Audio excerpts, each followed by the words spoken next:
happiness and cheer, fun for all that children call their favorite time of year. Snow. Norm Lewis, Yes. thank you for joining us and welcome to a very holiday edition of Token Theater Friends. Thank you. Can we start? Well, can you talk a little bit about the show that you already recorded that's gonna be streamed by Feinstein's 54 Below? And before you go into that, just let me say I am so happy that you're doing this because like every time I see you in like the Santa Baby show, I know that for me living in New York, Norm Lewis Christmas is something that's going to happen. So thank you Ah. for doing it again. And what prompted you to want to do it also? Well, thank you. That's very, very nice. Nice, kind words. I've 5 years ago we got asked to do a Christmas show at Feinstein's 54 Below. It was like the only slot that was available. So we said, let's go whole hog, and we'll be a Christmas show. And it's become a tradition now. So it's me and the Rockettes. If you want to come to New York, come and see me and the Rockettes. But no, it's just been a lot of fun. And this year we were going to miss it because obviously of obvious reasons, but the cosmos lined up and the planets lined up, and 54 Below called and said, hey, we're getting ready to start a new series of filming some live performances, and would you be interested in doing it? So we said yes, absolutely, and we jumped all in. And we got some really great collaborators of cinematographer and people with wardrobe and things like that. And we said, let's just do it. Let's just go all in and have a lot of fun. Do our show that we've been doing for the past 5 years, an amalgam of that, and spread it to the world. And now, it's for those 5 years, I've only been limited to great crowds, but limited to anywhere from 175 to 200 people a night for 6 nights. And that's it. Now I have fans in Japan who want to see it. Now I have fans in Europe who want to see it, in Australia and around the country, the U.S. So I'm excited about sharing this, this whole Christmas experience with everybody.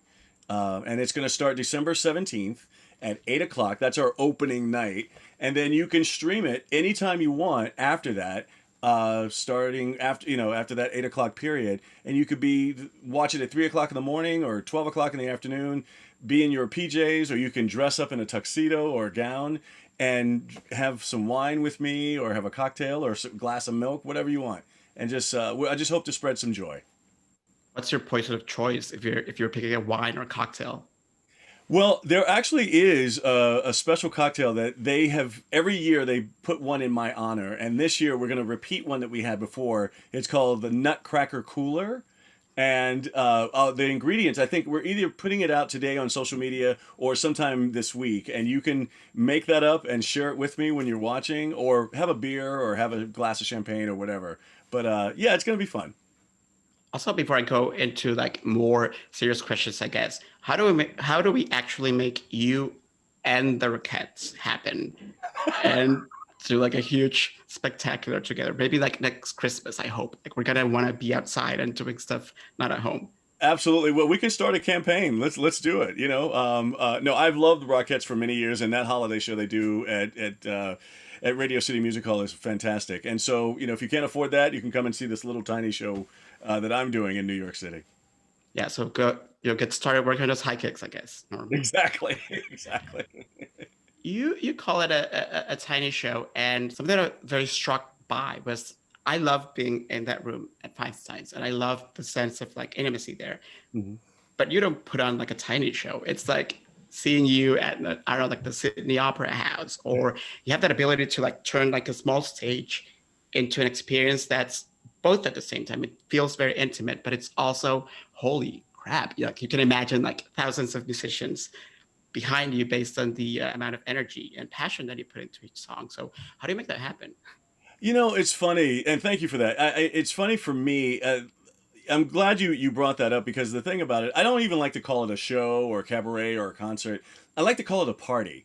And whether there's two people in the room or whether there are thousands in the room, I just try to have a good time. I adapted what the Rat Pack said years ago. They say they're going to have fun on that stage, and we just hope you as an audience member will come along with us and join the fun. So that's what I want to do. I don't like I don't like anything being very strict or anything. I like to just if I would even like the audience to participate with me, and if they want to sing along or get up and dance or just have some words back. I've had conversations in the middle of my show. There's kind of a script that I follow, but a lot of times, audiences are different every night. And so it's for me, it's just the spontaneous, interaction that I love so much. And like you speak about fun, and usually as a critic, even like I often find myself feeling like very wrong when I'm like, someone's having fun, and like we are almost taught that fun is like the opposite of being like a performer, right? And I'm like, that makes no sense, especially right now. When I've seen you on stage, you always make things fun. And is that something that, I mean, I get the sense that you're having the time of your life, even if you're playing the most tragic character ever. Is that something that you go into with each part and each character that you're playing? Like you're like, okay, this character's sad, but I love my craft, and I'm gonna have fun doing this. That's a great question, and I think you did answer it just like it's so perfect because in art, when you're trying to create art, you're trying to bring the best of who you are. I mean, because that's the only thing you can bring to a character, even if it's a historical figure that is a truthful figure. But I do have so much fun in pretend. I make money pretending, and dressing up. When I play a character like Sweeney Todd, who's a murderer, a serial killer, but yet there's a fun element to it, and you find those moments that you just burst out and interact with those people that are with you on stage who are there as your team. Like you are a team, and you're trying to take people on a journey each night. So yes, it's a lot of fun. Even it can be as tragic or as happy or comedy or whatever. But when it's something like this, like a show like this or a party like this is me. And this is who I am. And I just want to show everybody who I am. And there's no secrets. There's no, it's a vulnerability. It's everything. That's just, I'm opening up my heart and my soul. And I hope that you can too, or I invite you to interact with me in that way. So let's say that someone goes to a party at your home. Like, what is Norm Lewis, the party host, known for? Like, do you have like a specialty, maybe some like appetizer that you make for each Well, party? it's funny because some people who know me really well know that I'm an infomercial whore, and I love QVC and I love HSN, and I buy a lot of those products either as gifts or sometimes I go, that could actually save me some time in the kitchen. So so I'll buy products like that, and I actually use them. I don't just they're not in boxes just waiting to be open. I will actually use them. And so I have little recipes that I will follow from the books that come along with those things that I like to try out on people. I'm not a great cook, but at least that device will help me in my cooking, and at least it'll cut off. It's a set it and forget it kind of thing. But yeah, I'm good. I love appetizers. I love serving drinks, and maybe I'll cook you a steak, or maybe I'll cook some fancy chicken dinner. I love it. Like maybe, yeah, I'm a 12 steak guy, by the way, if I'm ever invited. But we're talking about ingredients, and what better way to segue into the set list that you have prepared. And it's this perfect combination of holiday songs that we know, more modern holiday songs, but also more unexpected choices. And I don't want to spoil the set list for people because I really want them to see this. But can you talk a little bit about this finding the right measure, so Mhm. to speak, the right measurements to put together a set list for this party? Listen, you are so good. I love the way that you segued into that as far as ingredients and then set list. I love that. You're so good. Yeah, the thing about it, like in the midst of these 5 years, we decided to do a Christmas album and put some holiday songs together, but we also chose songs that they might not be holiday songs, but they fit the theme of what that music is. And I don't necessarily do all holiday songs at my shows anyway. So why not? Why not just throw in, Bring 'Em Home or Music of the Night or whatever? and I'm going to be doing some of those things. I'm going to be do some of those holiday songs as well. In fact, I because of Zoom, this might be kind of weird, but I have a my Christmas album, which is a vinyl, and then I have CD as well. So anyway, that was a shameless plug, but but you can get that at any place that you get your or you can stream it, any of your music.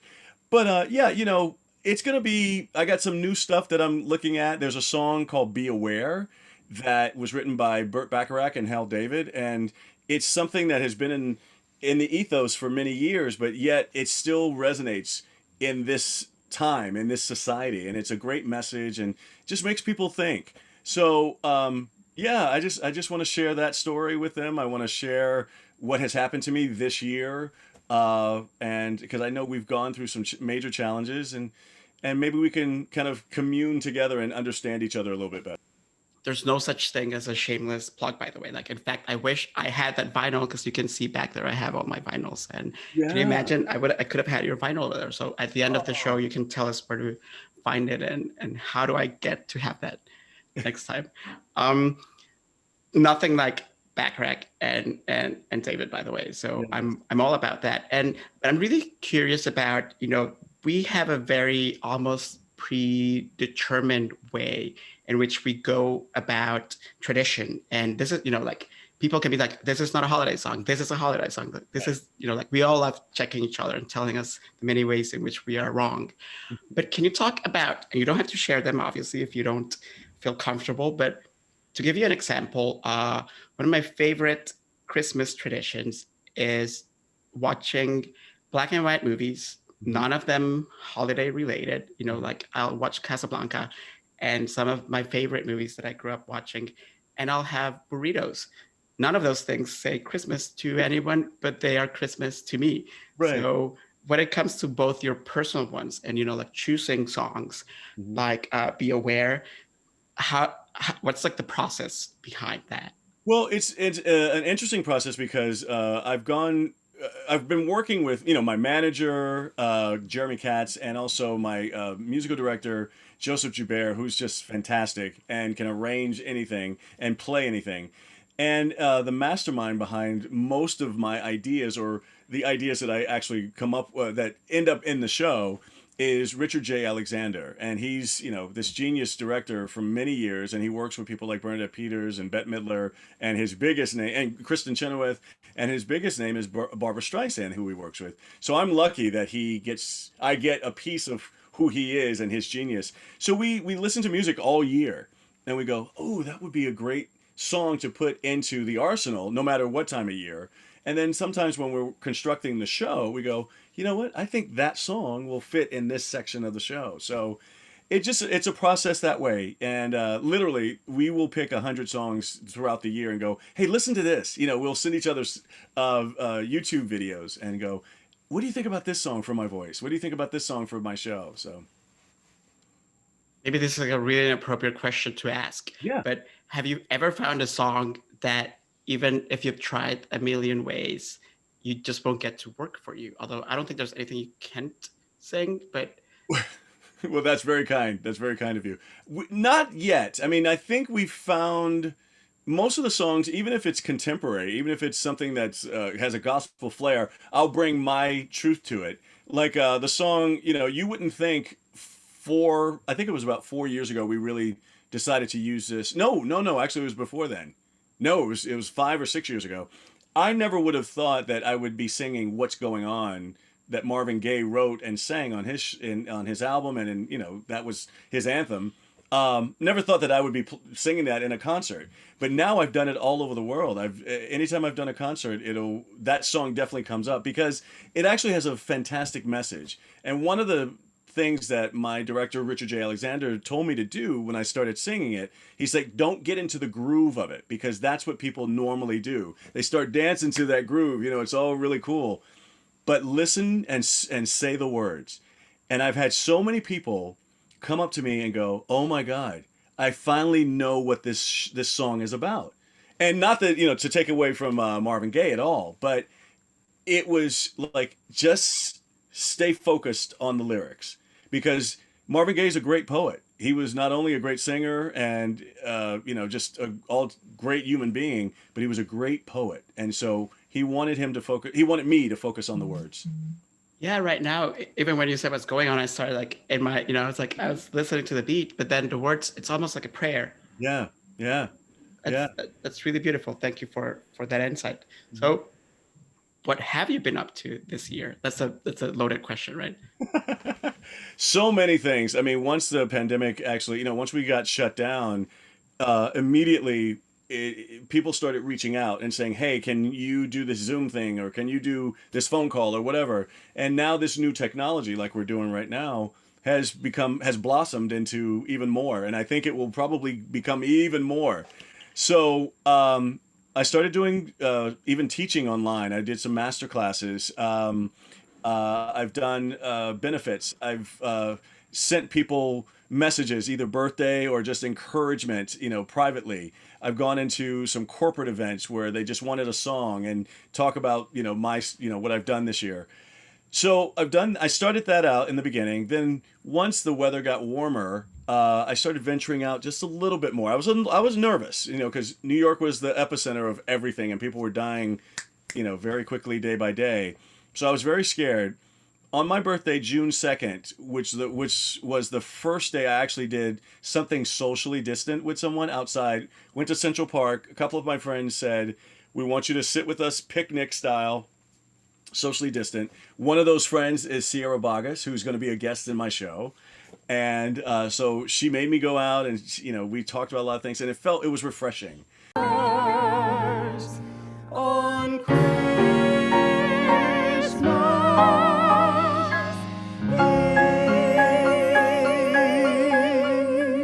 once I got that encouragement, I started doing a little bit more of that and doing, I don't know, just trying to, live my life like everybody else. I lost all of my jobs for the year and things just kind of got reinvented. And that's one reason why we're doing this particular party, as I call it, the party.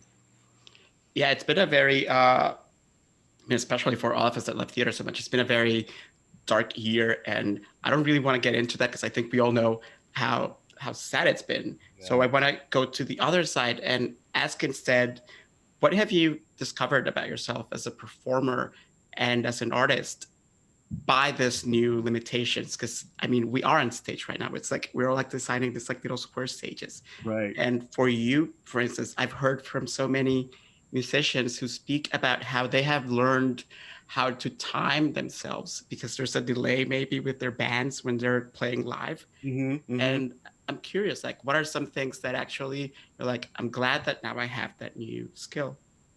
I learned a little bit more about technology. Obviously that's a great skill to have. And like your musicians friends have said, yes, it's about the timing thing in a lot of cases. Also listening to yourself, because it's a different thing when you're not amplified on a stage and you just have to hear the rawness of your voice. It's a really interesting process because I can hear myself sometimes, and you got the Bose speaker going along with your microphone in order to balance out the sound that the people can hear on the other side. And with Zoom sometimes things cut out if you're hitting a big note, and it's trying to balance all that stuff out. Also, it's helped me focus on, like we were talking about before, the lyrics and connecting with people, even though it's a different way of connecting because it's not live in the sense of being able to actually touch someone.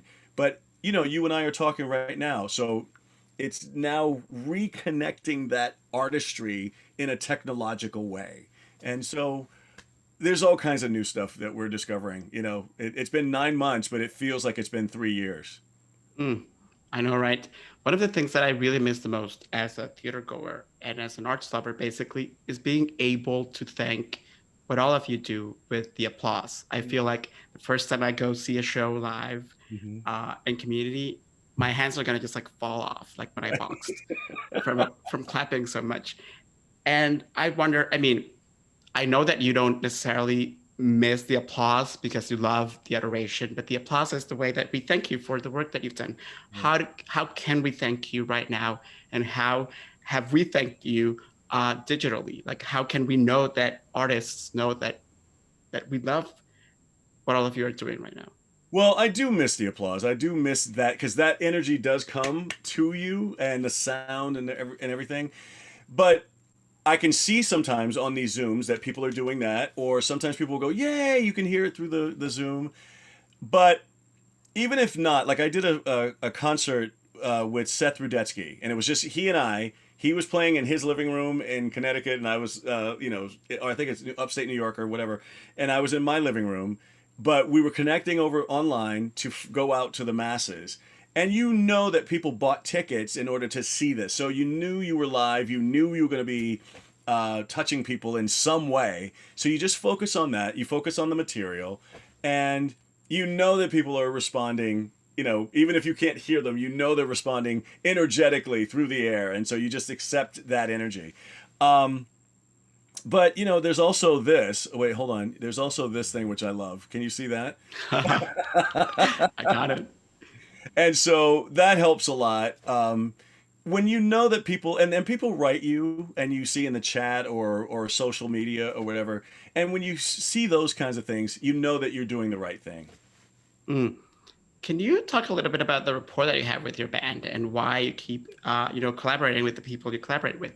Do your band members become like family in a way at some point? Oh, absolutely. In fact, Perry Cavari, the percussionist, George Farmer, he does the bass, both the acoustic and upright, and then Joseph Joubert, who is just a musical genius. It's a team, and I've worked with Joseph before, so I knew his genius, and I knew that he was a sweetheart, and I knew that he was a brother, and so I wanted to work with him. So I'm honored that he said yes all these years, and early on.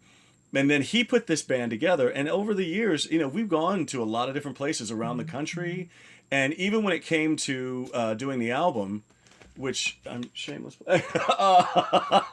Even when it came to doing the album, there was a little bit of conflict in the scheduling for one of the band members, and I said, "We got to work this out. I don't want a substitute person because these are the guys that I've been working with, and I love them." But they, we get to interact on stage. They're just not band members. They are family. We talk on stage. We have conversations. They're part of the show, if you will. They're part of the party. So I had to have them, and I hope that they will always say yes to me. If you teach them the high kicks, they can also join you when you do the Oh, roquettes, right? absolutely, absolutely. In fact, I will tell you this: one of the jobs that I lost, which I was really, really, I mean, I've been disappointed about a lot of the other stuff, but this one I really wanted. I've worked with the New York Pops before, and I performed at Carnegie Hall, but this was going to be the year that I was going to make my solo Carnegie Hall debut with the New York Pops. And one of the requests, which was actually going to be granted, was the fact that my band, my trio, could also be a part of the orchestra and Oh. play along with them. And so it's disappointing, but there's always we're gonna get back there. We're definitely gonna get back there and soon. So wait, were you gonna do the Christmas show and it was gonna be your solo No, show? no, no, Okay. no. It was going to be in October. October 19th, October 16th was the date we were supposed to do our show. And it's just an honor to be asked and to sing at Carnegie Hall. I've performed there many times before, but never as a solo. Like I'm the only person that people are coming to see. And it was just going to be, it was just going to be great to see my name, Norm Lewis at Carnegie Hall kind of thing. So hopefully it'll come back around. I'm sure it will. And when I think about Carnegie Hall, like I immediately think about my copy of Judy at Carnegie Hall, which is one of my favorite things in the world. And it's like falling apart, and it's like, almost in pieces. It still works, and I carry it with me every time I move. So when you're at a place like Carnegie Hall, like you probably obviously think about someone like Judy Garland, right, or all these legends that have played there. So let's go. Let's say it's a wish list for Santa or for agents, I guess, and producers. Mhm. Who are some people that you haven't done any duets with that you would love to invite to join you at some point and sing with Oh you? man, gosh. I mean, my favorite singer in the world is Johnny Mathis. So, but I've gotten a chance to do a duet with him a few years ago out in California. So that dream was fulfilled. But I love to record with him. Gosh, Tony Bennett is one of my heroes. I would love to work with. Let me see. I've worked with Audra McDonald, so we're on something together. There's so many people. Kelly O'Hara, we've done a duet together. Jesus, What about that's a great Barbara? question. Have you worked with Barbara yet? Barbara Streisand. How about that? Listen, thank you. Thank you. Listen, I would love, love, love to do anything with Barbara. Even if I just sing one note on something, if I harmonize in like one note. Yeah, Barbara Streisand definitely. Kristen Chenoweth and I have not actually done. We did a show together years ago, but it was, we never did anything together in the show. So I would love to do something with her. Um, God, I've worked with LaChance. I'm trying. That's a great question. You got me baffled. I'm trying to think of because there's so many people I would love to work with. Um, one of our great singers right now is God. There's so many so many people. Jennifer Hudson, if she would have me. Tom Jones is still kicking ass. He still sounds amazing. So I would love to do something with him. So gosh, there's a lot of folks. Yeah, between like Tom Jones and Bacharach and Johnny Mathis, I want to ask, are you secretly my father? Lewis. I could He, be. I could be. Listen, he loves listen, all of you're them so you're a much. young man. You're a young man. I could probably be your dad. Or I'm sure that you would get along with him like very well. Like it's like very aligned musical tastes. When the dog bites, when the bee stings, when I'm feeling sad, I simply remember my favorite things, and then I don't feel so bad. Let's Well, you see. said something that was really interesting, and you were talking about Christmas traditions and stuff. And I wanted to go back to that because I actually have a little story about that. You were talking about having burritos and watching black and white movies. And did you know? And even though it plays as a Christmas song, it's on my Christmas album, and I do it in my shows all the time. But did you know that my favorite things, the song, is not a Christmas song? It just became a Christmas song. Do you know what I mean? Doesn't mention Christmas at all. But it's in The Sound of Music, and for some reason, people just started singing it on Christmas albums. And so, the first time I actually really heard it was the Supremes when the original Supremes. It was on their album, and then I finally saw The Sound of Music, and I go, "Oh, that's that song," that kind of thing. So, Yeah, I mean, like again, I don't want to spoil your set list, but there's the wizard there, and like that's also like something you're like not Christmas, but like it is Christmas. right. So let me ask you two things because I know that we all, I mean, obviously we care about the world and we care about what's going on with everything right now. So what are your two wishes for Christmas 2020? And I want you to do a wish, like the beauty pageant, like because we care about the world and we all do. I also want to hear what your like secret QVC wish is this for this year. You are funny. I love it. Um, Gosh, well, listen, like everyone else, I want everyone's health to be much better. And I hope that we find some sort of, I don't want to say the vaccine. I mean, if you want to do the vaccine, that's a great thing. And because I know that there's a lot of political situations with that and conspiracy theories and blah, blah, blah. But I just want everybody to get healthy so the body can heal itself. I want people to continue to be safe because this thing is still around and it's still very, it's still around. So just be very careful. I hope and pray because not only was the pandemic around, but there were social issues that we've had to deal with. There have been political issues we've had to deal with. I hope that we can finally come together. There's been a lot of chaos in the world. So my wish for Christmas is that we stop and slow down and think about the meaning of Christmas, whatever that is for you, or the meaning of the holiday season. And because it seems to be something that people do kind of slow down and kind of are nicer to each other around this time of year. I hope that continues into the new year, and I hope that the world accepts our new administration I hope that we can come together as people and fight the main fight, which is the COVID virus, and deal with that together.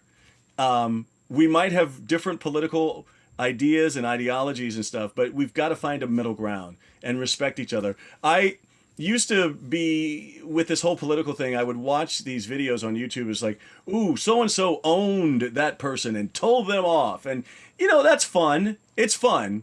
But after a while, it's like, when do you stop owning someone? And when do you start opening up and saying, okay, let me hear what you have to say.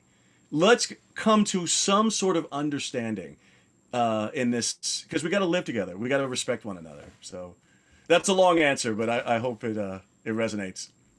No, absolutely, it does, because it makes me think, and I don't want to get like too emotional, or I don't want to get like into. Oh, get emotional! Come on. Okay, no, but it makes me think about how precisely one of the saddest things is that as human beings, because I thought about one of your songs,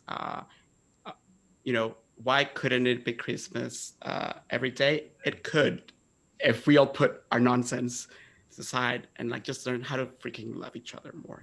Yeah. That's it.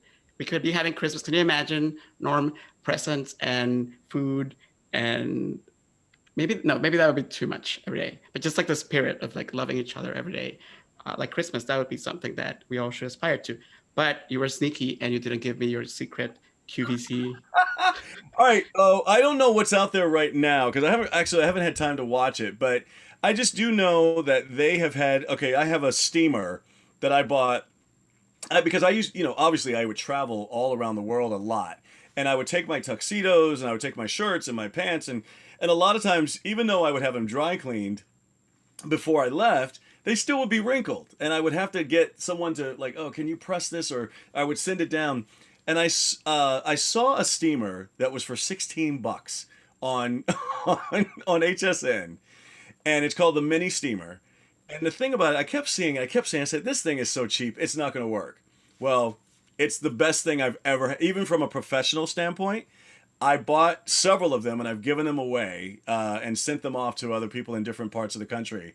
But it is so amazing, and it saved me so much money. So now I just ball up my stuff and just throw it in the suitcase. And once I get there, I start steaming it because it gets the wrinkles out like that. And the thing about it, for me, it's become therapeutic because I'm like, okay, I got to concentrate on my show. I gotta get my pants together. I got to get my, my jacket, my shirt. It's amazing. Okay, now I want that, because now you just made me go Eureka a little bit too late, because I thought you meant the other kind of steamer, because I don't have that kind of steamer, which you're supposed to do for like vegetables and like food. Oh, that? No. I mean, they have that kind of stuff too, but because that was something that I needed immediately and I needed frequently, that was one of the first things that came to mind. And I was like, yeah, I love this steamer. In fact, when you on my Instagram, you're going to see me steaming my clothes. Pretty soon, I'm going to put one of those videos up. And then one of my guests is going to come in my room and say, hey, steam this too. Oh, I love that. That's a good, t-shirt. No, because I thought about, I do have one of those steamers. I don't have that amazing one that you own, but I do have a steamer. And for the past few days, I've been microwaving the things that I'm supposed to steam. And I'm thinking, after I finish talking to Norm Lewis, should I go try using my clothes steamer to see if I can make my dumplings? But, yeah, and I will not be posting a video of that, so don't you worry.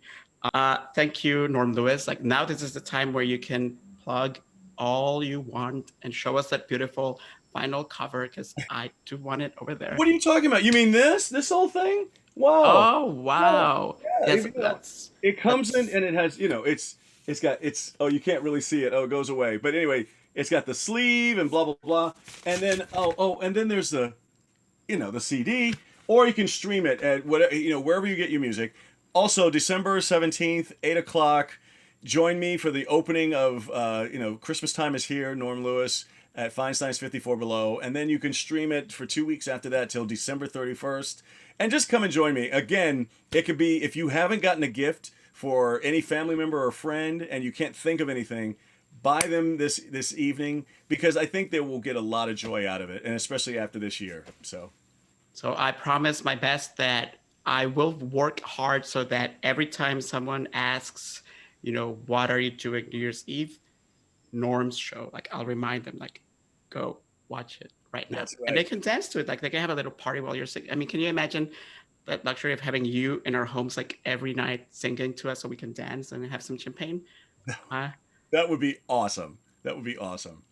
Thank you so much, sir, and have the happiest of holidays. I hope all your wishes, both the QVC ones and the larger ones, come true. And listen, I love your sweater. I think it's awesome. And all the I'll holiday stuff in the background. It's fantastic. I'll get you one for sure. You can Thank wear you. it to your next show. Thank you so much. Thank you.